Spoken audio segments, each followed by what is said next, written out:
Well, thank you very much. I'm very glad to have the opportunity of coming here to speak to you today. I'm basically going to be elaborating a little more on some of the things that Tim has said. Because up to half the population of Hong Kong in the late 1950s lived in squatter areas. It's a critical part of our history, and we know almost nothing about them. Now, Tim has shown us that we know bits and pieces here and bits and pieces there, but nobody really has done any research on the history of individual squatter areas. There's an assumption, lots of assumptions. We all know everything that needs to be known about squatter areas. They were built of tin sheets and scrap wood. They stuck all over on government land. They were built by refugees from the communists in China, and that's all we need to know about them. And when you look at the actual individual histories, you see, as always, that it's a great deal more complex, and it's not really as simple as it's made out to be.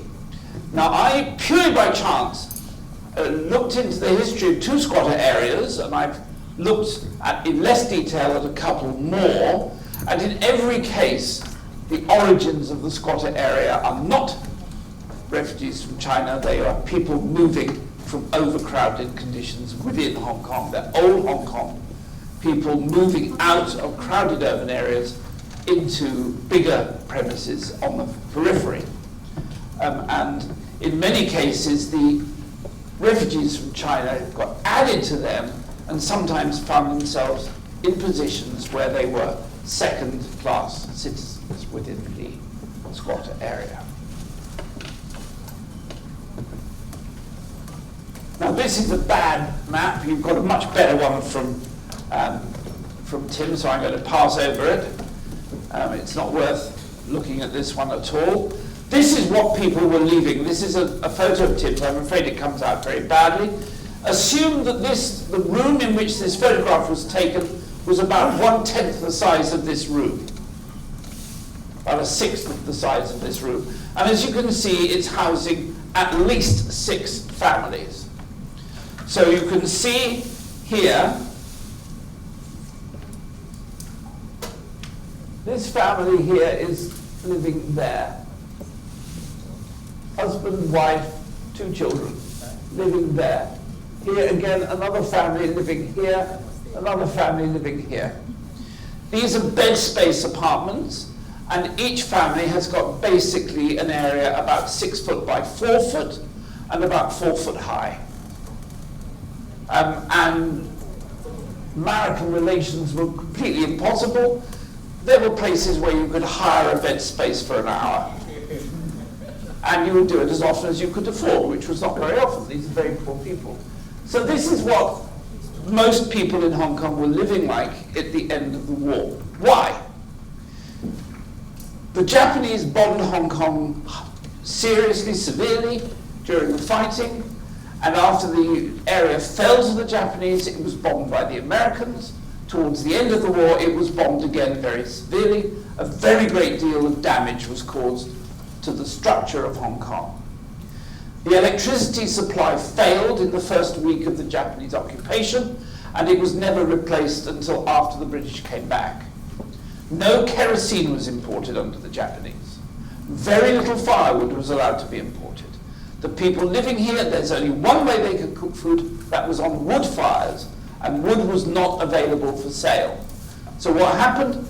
People living in a 3-story building would take out the top floor, would remove the ceiling, chop it up for firewood. Then they would take the second ceiling out.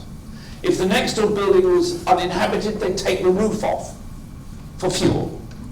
And when the British came back in 1946, they estimated that less than a quarter of the properties that had been in Hong Kong when the Japanese invaded were fit for use. 3/4 were either derelict or very severely damaged and needed to be rebuilt before they could house the people who were flocking back. Before any refugees came back from against the Japanese, against the communists, Hong Kong people who had left Hong Kong because conditions were too bad, were coming back in droves, nowhere for them to live. Now, the Hong Kong government would have liked to have taken action, but to do that they needed cement, they needed reinforcing rods, they needed bulldozers, they needed earth-moving equipment. There wasn't a single functioning bulldozer in Hong Kong in 1945. We had our own cement factory. It was very badly damaged. It couldn't produce a reasonable amount of concrete until its machinery had been replaced. You need reinforcing rods. And at the end of the war, under the Marshall Plan, there were priorities. And the first priority was Germany and Japan to make sure that they wouldn't become a danger to world peace. Again, they had to be brought back into functioning situation fast. Second priority were places like Britain. Hong Kong was a very, very low way down on the list. So you'd order a bulldozer and they'd say, yes, yes, yes, delivered 4 years from now. And even in Britain, it was slow. I can remember vividly going to the cities where my relatives were living in the early 1960s, still swathes and swathes and swathes of totally empty, bomb-damaged land because nothing had been done to replace it. There weren't the equipment. Hong Kong had absolutely no priority. So by 1950, only about 10% of the damaged buildings had been repaired. And this is precisely the point where 2 million people came. And they either had to live like this or in squatter areas. There was no alternative choice. The government could not build housing. It could not do it because it didn't have any of the equipment. It took a very long time for this to come. Sorry. Now this is Bak Tin. This is a photograph of Tin. He didn't use it in his show, but this is Bak Tin. But this is interesting because these, you see, we have 2 rows here of stone buildings and a couple of buildings behind. This is the pre-British village of Bak Tin. So this squatter area is built around a pre-British village. These are Yuen houses here, and the houses are all built over the fields of the village. The squatter houses are built over the fields of the village. My immediate reaction is, did they pay rent to the villagers? Did they have deeds for of rent from the villagers for the land they were occupying? How was the village structure allowing the huts to be built? What was being said? What was being done? Was there any planning? Now, it's too late to find that out for Bak Tin. It disappeared 70 years ago. Nobody now around who would remember it. But I found at Jun Sek San, at Diamond Hill, I came across squatters there that had deeds issued by the villagers whose land they were occupying. Now these are illegal deeds. They weren't registered with the government. They were what we would call Bak Hai, white deeds, unregistered deeds. But these squatters held deeds issued by the landowner, the villager. Exactly the same thing happened at Hau Wong San Tsuen, and we'll see something very similar happened at Kwu Tung. So these villages, these squatter villages sometimes do have some sort of planned establishment. It wasn't a very good planned establishment, but it was some. Here we have villages that probably didn't have any input of planning or deeds. These are clearly built on the hillside, on Crown land, on government land. But the 2 villages I looked at in detail are the Hau Wong San Tsuen and Kwu Tung North. Anyway, this is Kowloon City in 1900. This is the walled city here. This is the market here. Major town. But we're looking at this area here. This is the Hau Wong Temple. There were streams that coming down off the mountains here. This was a very, very broken area of hills and narrow, rocky nullahs, just next to the Hau Wong Temple there. There was a path that went up to the Hau Wong Temple here. It was a good path as far as the temple because this was the main religious focus of Kowloon City, so it was heavily used. But it didn't go anywhere after the temple. It just degenerated into grass cutters' paths. And at some date, this area was bought by a man called Kwu Tung. And he built a very big mansion there called Yuen. And this was probably built in the 1870s or 1880s. We know nothing about him whatsoever because he doesn't appear on any document that we can find. When he died, his son took over, and then his grandson. But his grandson eventually dissipated the family fortune and had to sell up in 1927. And the reason for the family's low profile, according to the people who moved into this area in the 1920s, is that Kwu Tung was an opium smuggler into Hong Kong. He was ostensibly an importer of Yunnan ham, but he took the bone, carefully removed the bone from the ham, packed the cavity with opium, cut the end off the bone, put it back to seal the cavity, and so imported the opium into Hong Kong. And that this was the source of the money to build this very large house. It was 17,000 square feet. And it's the people who lived there said this is the reason the family in the generation, the grandson, failed. It was because they were too easy of access to opium. They all became opium addicts, and the family fortune dissipated. And so in the 1920s to 30s, it was sold up. And much of it was acquired by government who wanted to build, I'll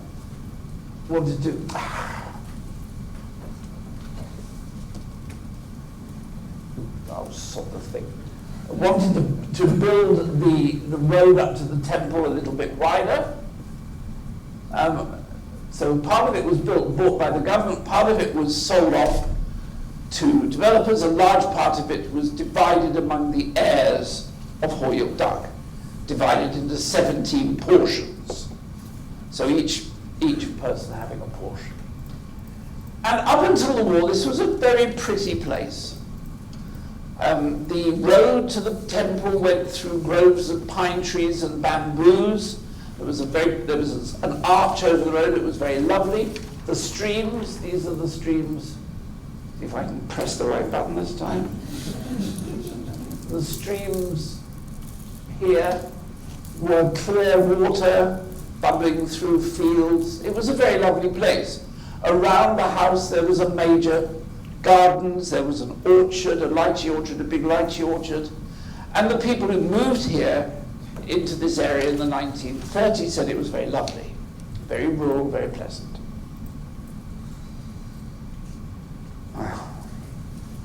That's Kowloon City itself, which is not very pleasant. And this is what it looked like under the Japanese. Now the Japanese had a military headquarters here. This is the Munsung School. The Munsung School was taken over by the Japanese Army, and the Japanese Army unit was headquartered here, and it controlled development in the area behind. Now this is the site of the big Hau family house, the Hau Yuen. By the time the Japanese came, it was in ruins, and the Japanese demolished it down to the foundation and rebuilt it as 11 small stone houses. They also built rows of stone houses here, and these were used as resettlement houses for people moved as part of the Kai Tak Airport project.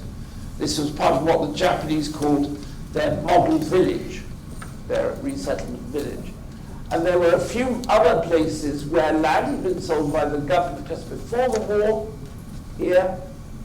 And this is a plan showing what a model village house, one of these, had to look like. Now, I had the great fortune, this is the Hau Wong Temple here. I had the great fortune of speaking to one of the very first inhabitants of this area.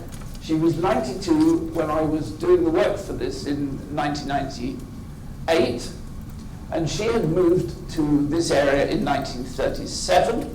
She was there before the Japanese, And I also discussed with another man whose family had been there since the 1930s. And they all say that the Japanese were very important in doing this development here. This track is the one built by the Hong Kong government before the war. It was only 8 foot wide, and it went up to the cemetery here. So there was a small settlement here under the Japanese. But after the Japanese left, it developed as a squatter area. But the first half a dozen structures here were all Hong Kong people. One of this lady, the first, I spoke to the old lady, another old lady, who was the very first squatter to build a hut here. She rented the land on which the hut stood from one of the 15 family descendants of Hau Wong San, one of the 15 lots that were carved out of his land, and she paid rent for the land from him until the day he died, which was just a month before I met her. So she had a contract to rent for the land, and she built her house there. And it wasn't made of rough wood, it was made of concrete and brick and tile. It was illegal under the Hong Kong government rules. It was a squatter hut, but she had a proper contract for the land, and it was respectably built. And others were the same. And then later there were less well-built huts until the whole area was full. When she built it, there was still grass and small fields and lychee trees dotted around, and it developed into a squatter area. But she was a Hong Kong lady. Her son-in-law was a foreman for the USD, and her grandsons who were born there also went to work in Hong Kong. These were Hong Kong families. They weren't coming from China. This is the view of Hau Wong San Tsuen in 2000. Not a huge, large squatter area, but a genuine one there, filling this gap here. This is a photograph from Tim. He took these photographs here. Junction Road is running here. But when the first squatters came here, there was no road access at all. The nearest road was at Mun Summer School, and then you had to walk. You can see here some of the stone huts, some of them built on the site of the Kowloon mansions, some of them built by the Japanese or under the Japanese planning controls.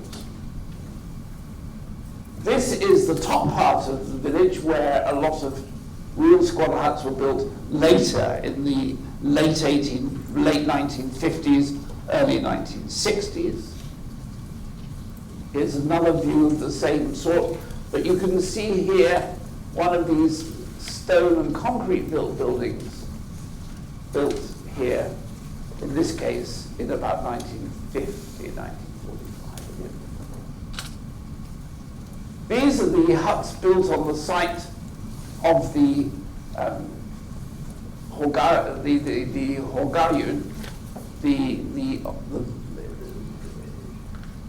the mansion of the Hall family here, divided into these 11 little cottages by the Japanese in 2 wings. Other ones behind. This is one of the 1937 buildings. Here you are again. These are the 2 blocks of the cottages built on the Kowloon site.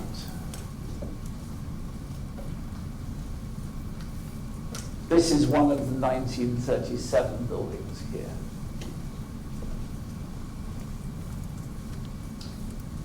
And again here, these buildings date from just before the war. In the middle of the area, a large factory was established, which was the original premise of a film company, later the Sheung Film Company, when I was there in 1990 to become the Gumyun Christmas decoration factory. But this was in the middle of the area. It was road accessible, just about. This is the road that brought you to the factory there. So this squatter area, its origins date back to the building of this large mansion in the 1870s. And then when that mansion became ruinous, it was used as a resite area by the Japanese, and about 20 small cottages were built by the Japanese in the area under some sort of planning. A few other houses built there again in the late 1930s. Again, the Hong Kong government permitted a couple to rehouse people who had been made homeless in a fire in Dongtao. And the first squatters moved in after the war, but they were Hong Kong families seeking a better life. Because frankly, living in one of those bed space apartments, a 3-room squatter hut with a contract, a contract for the land on which it stood, infinitely better. These were not people driven to move here. These are people choosing to move here. Now, Kwu Tung North is again a place of great interest. This is Kwu Tung North in 1976 at its highest extent. Here's a huge squatter area here, like this, huge area. It's much more dispersed than the squatter areas in the urban areas, so huts are scattered. The only densely populated area is here, which was the Kwu Tung market. Those of you who remember the road from Yuen to Sheung down to about 1980 will remember the market, because the road was only about 10 foot wide. The shops came right up to the end of the road. Shops would go backwards and forwards across the road. You had to go through the market area at about half a mile an hour. It was very, very crowded with people. Yeah. And then behind it, you have this dispersed squatter area. In 1910, the area was almost uninhabited. There was one village called Kwu Tung here, but the most of the area, this area here, was empty of people. It was very poor agricultural land, rough hills, narrow little valleys of no interest. The old villages of the area here, Hau had taken all the good land along the valley here. This was all belonged to Hau, and this area belonged to the Man clan of Sun Tin. So the good land had been in use since the Ming dynasty. But this broken area of hills in the middle, no one wanted. Kwu Tung was established about 1800. The village appears in the list of villages in the 1821 Gazetteer, but it was never a prosperous village. At the time of the block crown lease, there were 4 families living there, and there was a total of 20 houses. But the village was in a very bad way. 3/4 of its agricultural land was in the hands of mortgagees. It had been mortgaged out, and the Kwu Tung villagers lost control of it. And the villagers were clearly working as coolies in the local market towns, and it was in a very, very bad way. And not really terribly surprising, in fact, Kwu Tung disappeared in about 1930. A rich hacker businessman of the Sheung surname bought it up, bought the villagers out, and just paid for them, and they went. They went back to Canton, getting there just in time for the Japanese invasion. Nothing's ever been heard of them since. We don't know what happened to them. It's probably a very sad tale. This is the Sheung villa, a huge house that he built on the site of Kwu Tung village. It's gone now, been demolished. It was only ever half finished. This is half what he wanted to build, because the Japanese came before he finished building it. So he stopped building He never lived in it, actually, and it was demolished by the government a few years ago.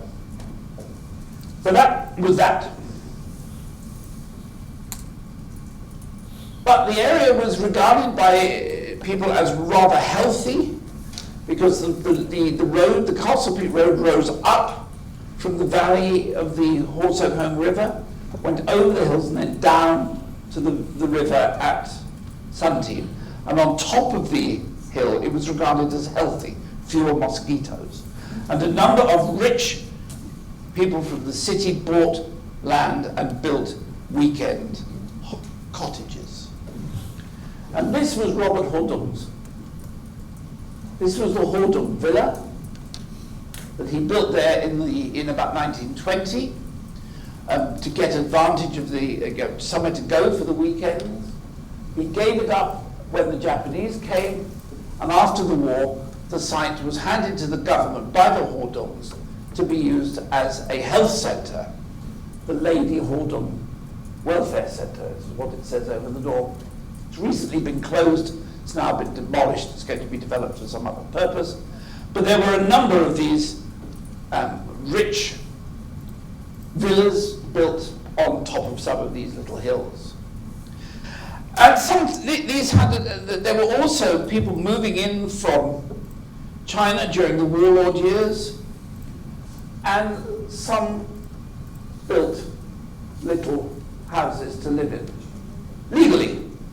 These were built on land bought from the government, or permitted from the government, or built by others. Now this Yinliu village, 7 houses in a row. They were built by Sir Robert Hau Tung, and they were owned by Sir Robert Hau Tung, and they were lived in by his gardeners. He bought agricultural land near his villa, and the gardeners living here grew vegetables and flowers on the land that he'd bought, and these were shipped back to the city, so he got fresh vegetables from his own land. And he built these 7, and he had about 20 gardeners, actually, and the rest of them bought land on their own initiative and established a second village called Tin Sam that was cleared about 30 years ago. So these are among the sort of people who came there. Here's another, this is Septaileng village. This was sold by the government to a group of refugees from China in the 1920s, the late 1920s. So these are refugees from the warlord years. The government sold them the land, so these are legal structures, but you can see they're very, very poor. Very, very poor structures. There's very tiny cottages, little tiny cottages, built by these refugees from the warlord years, and they are legal structures. And there were 6 of these little villages built in the 1930s, all over these hills, and land was agricultural land, little gardens were built around them. Some of them had a little money. This was a man who came from Mui War, and he built this house. It's called the Yanhua Lou, and he ran a school in it. He lived in half of it, and the school was in the other half. That's its front door. A very fine building. Now, around this, the squatter area grew up during the 1950s. There were very few people moved here fleeing from the communists. What they fled from was the Great Leap Forward. And they came into this area, and this area fell into the hands of a triad society. Now the triad society, the old villagers are stressed to me. Triad societies then are not like triad societies now. Now they just gouge money. Then they gave as well as took. And what this triad society did was prepare what is basically a plan for Kwu Tung. They went and took the agricultural land from all the owners of the agricultural land all over the area. They said, you're going to give me your agricultural land, and we will pay you by building for you a shop in the market. So the agricultural land all got into the hands of the Triad Society, and the payment for it was a shop in the market. So the market was all operated by people who had been in Kwu Tung since the 1920s. They're the people who owned the agricultural land. The agricultural land was then all in the hands of the Triad Society. They could build roads into the area. They could then build squatter huts. They could sell off land for factories. In fact, they were doing exactly the same as Henderson Land does. Only they were doing it illegally. And instead of doing it because they owned the land and they had the right to the land and they could use the land, they were using it with a threat of force. But what they built was really quite nice. This is a squatter hut, squatter house in Kwu Tung. It's built as you... Oh, sort of thing. It's built, as you can see, of honest materials. It's concrete and good windows. This house here has stood here for 70 years. It's still in excellent condition, and you can see that the person who got this house, who rented this house from the Triad Society, got a nice house with a garden, room to keep some pigs, room to grow vegetables, a nice tree next in the garden, shading it, with a nice fence around it. These are not like some of the squatter huts we saw, tin and coarse materials. These were honestly built. And the people who have lived in them very happily for 60 or 70 years and do not want to move. They're perfectly happy where they are. But again, many of them came from the urban area. These were people looking for somewhere decent to live, to marry, to have a family. And a house like this, 3 or 4 rooms with a garden, a place to keep chickens and vegetables, with a market on the doorstep, lots of factories were looking for workers nearby. People were very eager to move here. And the Triad Society made sure that it wasn't overdeveloped. They decided how big the market could be. Any bigger than that and it would start strangling itself, there'd be too many shops. So they said no more, that's it. They made sure that the shops didn't encroach on their neighbors. They made sure the shops didn't encroach on the footpaths that went back into the squatter area that served houses like this one. And they controlled it by having meetings in the village office. This is one of the factories. They built the roads. The Triad Society built the roads. They sold off the land to these factories. And these factories, some of them were very, very well connected. The largest, this is a soya sauce factory. Some of the factories here were very well connected. The largest of them was owned by the same firm that owned the Oriental Hotel in Jimsajay. Lei Gungay, the biggest soy sauce manufacturer in Hong Kong, had a large area here, but they all got it from the Triad Society. Not necessarily up front. The Triad Society had front companies that would deal with these things, but that's how it was. And the villagers say it was all very satisfactory. The villagers, the people living in the squatter huts were paying rent to a construction company that had built the house. That construction company was owned by the Triad Society. Again, companies like this factory were again paying rent for the land and access to a road through a construction company that was owned by a Triad Society. The same here. This is one of 2 Lutheran chapels in Kwu Tung that was built there. They owned the land, they bought the land they were operating on from the government, but they paid the construction company, i.e. the construction company, and through it the Triad Society, for construction of the chapel, for laying out the paving the area in front of it, access to the roads. Now the government thought that Kwu Tung was a criminal black spot, that it was all illegal. There was no police presence. There was no postal services except to the market. The market got postal services, Places like the Lutheran chapel did because it owned the land on which it stood, but for the rest, postal services only came as far as the village office, where there were racks of letterboxes. There was no legal supply of electricity except to the market and to the factories, but the Triad Society was able to get electricity supplies to all the houses. Again, there was no legal water supply, but water was supplied. This is the village office. It's still standing today. It's a nice building. It had 3 rooms, a large meeting hall, a small meeting hall, and an office. And on the side of it are the racks of mailboxes. There's an inscription in it recording the opening of the village office by the district officer, Jim Marriott, in 1961. There were 5 tea houses. 1 survives. This is the Gamyik Tea House in Kwu Tung. Quite nice. Quite nice. The gentleman sitting looking sober in the front corner is the editor, is the publisher of the City University Press. You know, I've eaten here several times. The food's quite good. It's a perfectly respectable place.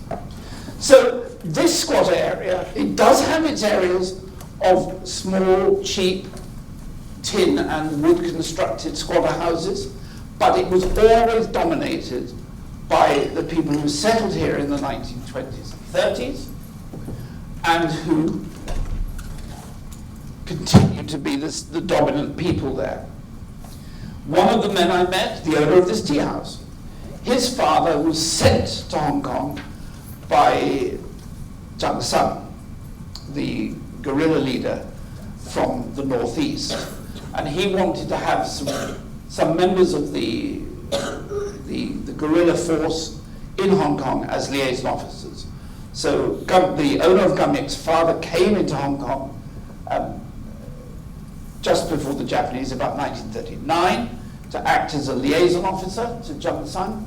When the Japanese came, he got control of a plot of land a little way back from the Castle Peak Road, built a house, grew vegetables, kept chickens. The owner of the restaurant was born there in about 1940-41, and when the Triad Society work came, they gave up the farm to the Triad Society and were given this site and built the tea house on it.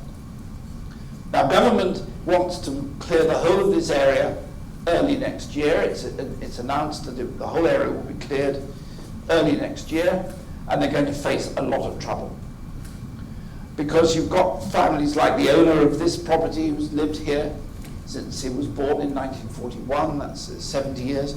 There are people who've been living here for 100 years, because some of them have lived there since 1918. The secretary of the village office, again, was born here in 1939 and has lived there all his life. His father lived there before him. It's going to be a very difficult clearance, because the people don't want to move. They certainly don't want to move and get a little flat in some government housing estate somewhere or other when they've got a very nice, comfortable house. But the government had always regarded Kwu Tung as a total blot on the landscape. Now, you've seen the city squatter areas, which were blots on the landscape. They were extremely nasty in many cases. Here, it's not quite so clear. It's not quite so clear. The Triad Society has now folded up business. It's got out of business. It's no longer there. It no longer collects its rents. It no longer collects it's just said, okay, forget it. They've gone and moved on to other things, leaving the people here with these premises as they are. So what we see in these 2 squatter areas, and I suspect it's true of a number of others, is that the origins of the squatter area are more complex than is often thought. That very many, it is reciting people out of the city who are looking for a better place to live, who can't afford a villa like the Hau Tung Villa, but can afford one of these little squatter huts in the country, or as in the Hau Wong San Tsuen, at least a decent 2 or 3 bedroom, 2 or 3 room place. If we knew more about the origins of some of the other squatter areas, I suspect we would find something similar in many of them. That some of the earlier squatters are not coming out of China, they're coming out of the city. And they're moving to a larger premise. And I can't blame them. If I was asked to marry and live in one of those bed space apartments, the squatter area would look like a heavenly gift. Right, that's all I have to say. Thank you so much, Dr. Hase. We do have a few minutes for questions, if we don't mind having the two of you to take questions. Yes. Patrick, very good presentation, thank you. I got a question. Opposite the Hau Wong Temple, on the other side of the street, there's a row of stone houses. They preserved them because these are the only thing left of the Japanese resite area for the people displaced by the Kwu Tung airport development. They built altogether about 50 or 70 little cottages as resites for the people they were moving out from the airport area. And these are the only ones that survived. And it was felt that this was sufficiently of historical interest to preserve. One other minor point. I went with a walk last year with David Bellis around this area. You walk along I don't think it's on. on? Hello? Yeah, now it is. I walked with David Bellis around Mount Davis and down along this road. If you look down to the left in some locations, you see the remnants of the squatters on the hillside right down the road here. Yeah, because the ones between Mount Davis Road and the sea, they cleared the squatters, but it really isn't developable. So they just left the ruins of the squatter huts there. Yes, plenty of traces of squatters if you venture around the area along here.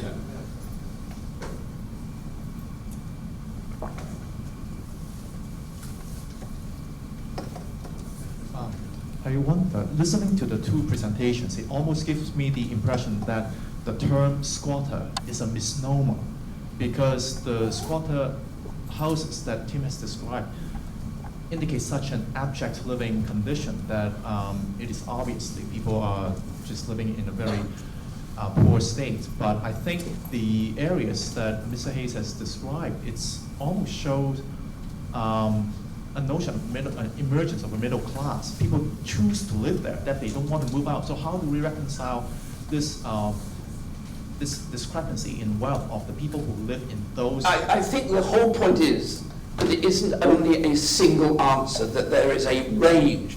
Squatting was not just one phenomenon, but several phenomenons, and there's a range.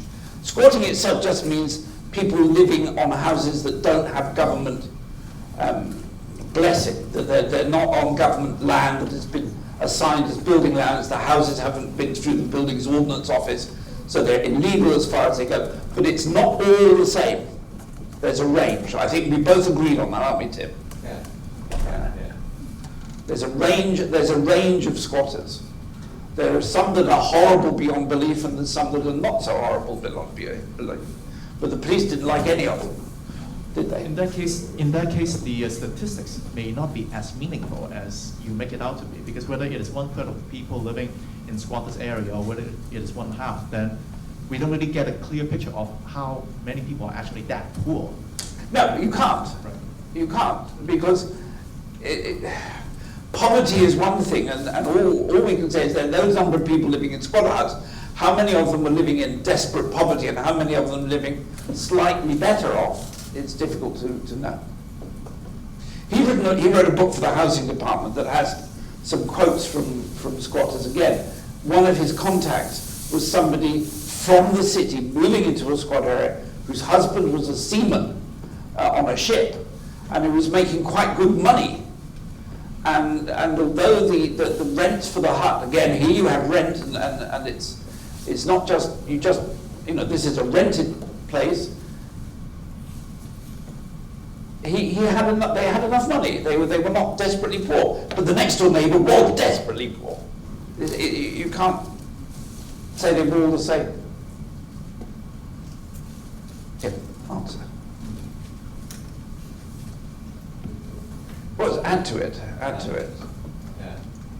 Add to what I've said. 或者講下我用廣東話講翻啦。其實即係好明顯，政府喺歷史上咧，應該用中文答咯。其實喺政府咧，其實佢長期咧都要即係將 squatter 妖魔化㗎啦。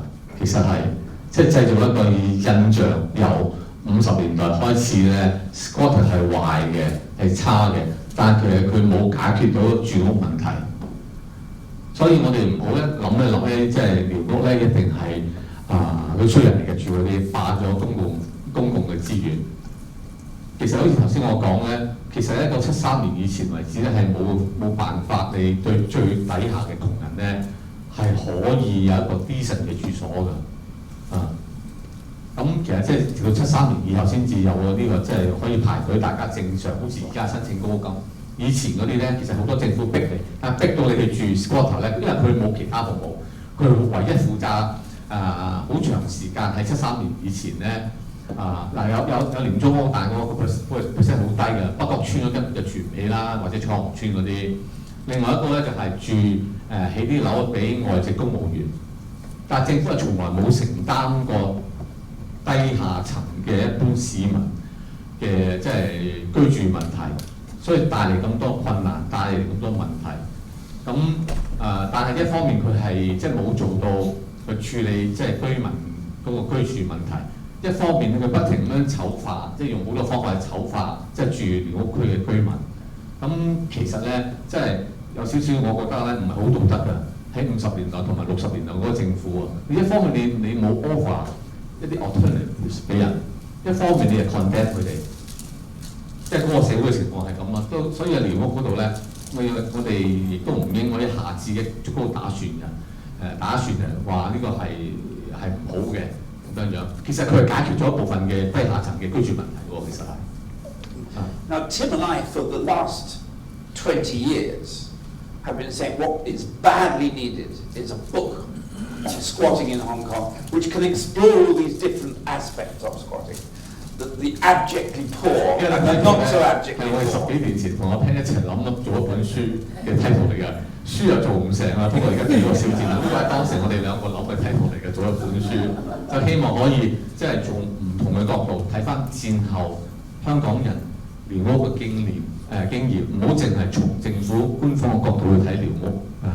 不過唔知將來我哋有冇機會做啦。圖片咧圖像好多嘅，我已經收集咗可能即係過千張呢啲圖像啦。而家係啊，冇問題圖像。即係訪問我亦都過去20幾年亦都訪問咗。即係唔同嘅居民啦嚇，即係當然即係政府嘅睇法入邊，我亦都訪問過一啲官員。阿 Pat 佢自己本身就係高官嚟嘅，佢本身就係咁希望我哋可以從唔同將來有機會嘅話，從唔同嘅角度，即係講翻呢一段戰後好重要嘅香港人嘅經歷。But it's almost too late. Because people either who were living in squatter areas and have personal memories of them, or the government officials that were involved with them or involved with their destruction or involved with their policing in the 50s and 60s, there's very, very few left. Very few. 如果居民咧講50、60年代咧，50年代都叫做50年前啦，其實即係越嚟越少嘅。如果你要追翻呢段時期咧，即係50、60年代寮屋居民嘅生活咧，同埋佢哋背景咧，其實而家已經係可能係最後嘅機會㗎啦，不過唔知有冇機會啦。即係雖然我20年前做過，即係訪問嗰批，嗰啲仲喺度嘅，我記憶仲喺度嘅。The research I did was done 20 years ago. 係啊，阿 Pat 又係佢做呢兩個研究，亦都係90年代exactly 我同佢做嘅時候，98、99年，我係98年做嘅，98、99年啦，我哋兩個都係咁啱嗰段時期，即係接觸寮屋居民，訪問寮屋居民，同埋嗰陣時可以接觸得到嘅，即係政府官員。不過如果要做呢幾年係，要再做新嘅訪問咧，係最後個機會㗎啦。我哋希望有機會啦，有呢個條件，有呢個機會去做啦。There's a question. Edgar, I have two questions, one for Mr. Hase and one for Mr. Goh. For Mr. Hase first, regarding the Hoggayu that you interviewed with their family members, what's the reasons that they have to smuggle the opium into Hong Kong? Because according to my knowledge, that actual opium is legal even in the 1920s. Even for the Donghua Hospital, their board members, they formally say that they are traded in opium in the 1920s. Yes, that's true, but nonetheless, it was, if you traded it legally, it was very, very expensive. So there was lots and lots of space for people to smuggle it and sell it to the poorer. And although I didn't speak to anybody of the Hall family, but the people who moved in after the Hall families sold out were all of the opinion that that was where the money came from, and that was how it was done. No proof.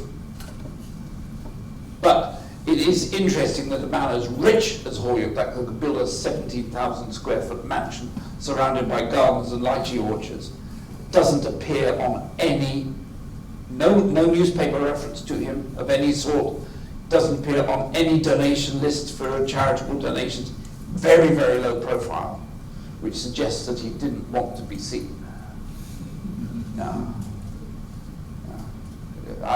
Carl Smith did a full search for him at my request and said there's nothing at all in any of his records. Many of the whole family. 或者都可以補充嘅，其實嗰陣時投標嘅，用個投標制度嘅，即係買賣鴉片，即係價高者得。咁價高者得即係貴㗎啦，即係一個高價咯。咁啊，可能有少少補充啦。其實香港政府好依賴嗰個即係鴉片稅收㗎，喺二次大戰之前，即係話你有投標可以正式咁做買賣咧，其實要出個價係好高。咁啊，有啲梗有方法，即係唔想出咁高價嘅時候，有咩辦法咧？就係走私咯，係啊。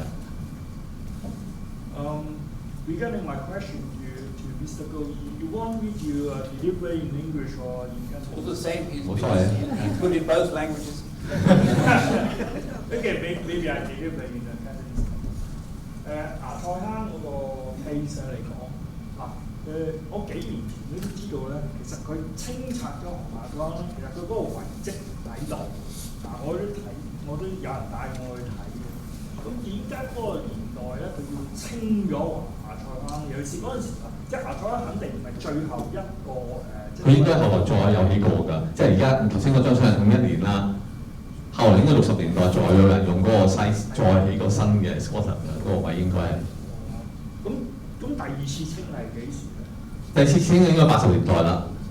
另外一個即係大規模清拆由北角到筲箕灣咧，如果冇記錯咧，大約82年到84年，嗰2-3年係另外就基本上清晒嗰一系列嘅寮屋係啊。但係冇發展到嗰個地方好似。係啊，冇發展係啊，有啲都係冇發展嘅，清理咗都冇發展嘅，其實係啊。其實呢度清理咗，即係80年代84年清理咗呢度，即係亦都嚟到一路都冇發展，一直到起呢個大學嘅校園。Okay, thank you. Do you have a question at the back? You have a first, and yours is the last. The two of you will make the last question. Who go first? Okay, the gentleman teacher first, and then we have Dr. Ho as the last. Okay. Thank you. I think one of the things that should also be pointed out, especially about the terminology of what we're talking about, I think we should stop calling this squatters because that's something we do on the toilet. Actually, these are informal settlements. I think that's the correct terminology.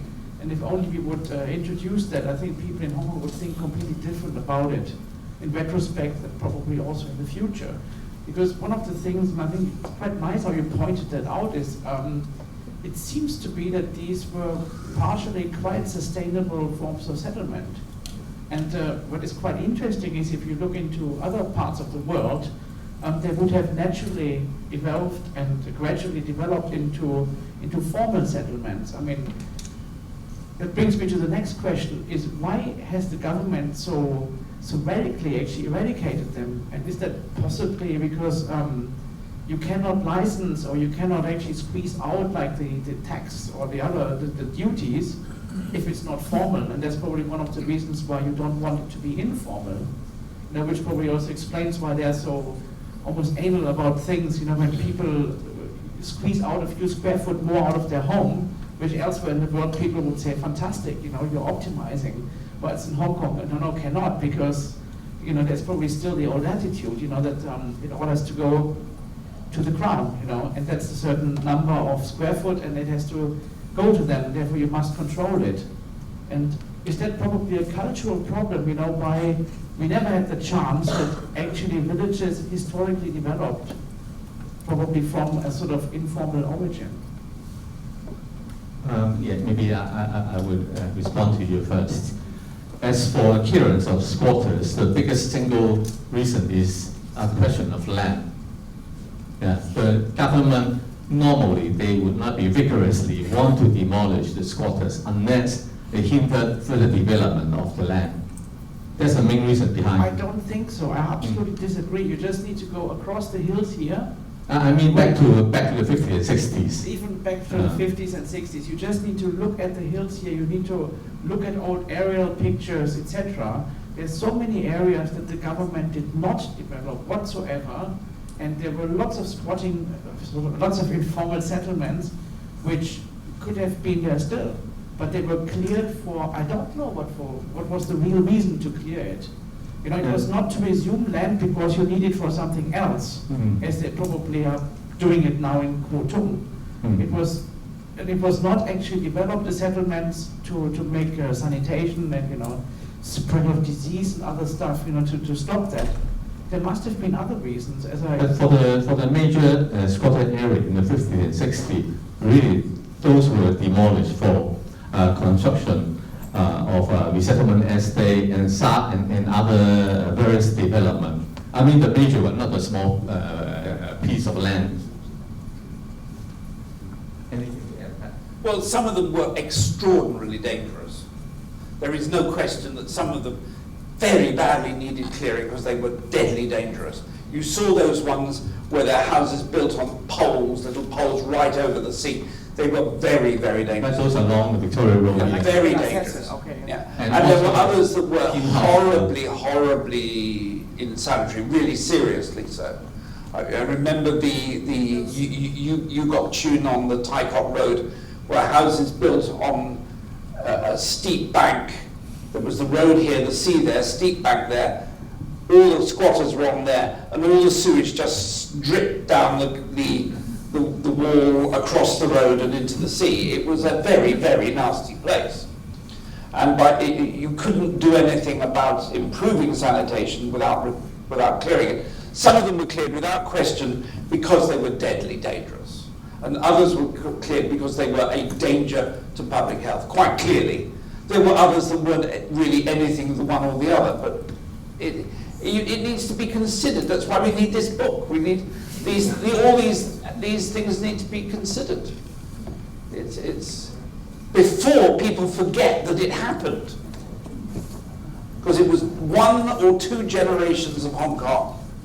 Now, half the people in this audience have never seen a squatter area effectively. They've all gone. They've all gone 30 years ago, effectively. All the big ones have gone, and most of the small ones have gone. Most people under the age of 21 have never seen one. In another generation, they won't believe they were here. And they simply could not imagine life in the squatter area, or even for home resettlement estate as well, life. How difficult in a small cubicle and 120 square feet for 5, 6, 7 adults. No taps. Need to go to communal toilets and the bathroom. And all these things we need to record. Some of them, yes. There are places. And an interesting story actually is about my mother-in-law. When she got married and she was able to save a small sum of money while working very hard in the factory. She didn't want the others come to the squatter. Yeah, or the husband, or maybe her future husband, that's my father-in-law, and her friends to come to the squatter area. She actually hired a hotel Yeah, for a ceremony. I think it's popular in those days. Along Nathan Road, there's some inexpensive hotel, and a lot of squatter journalists actually they hire hotels in order not to let the other get into the very lousy squatter area to know how they were living.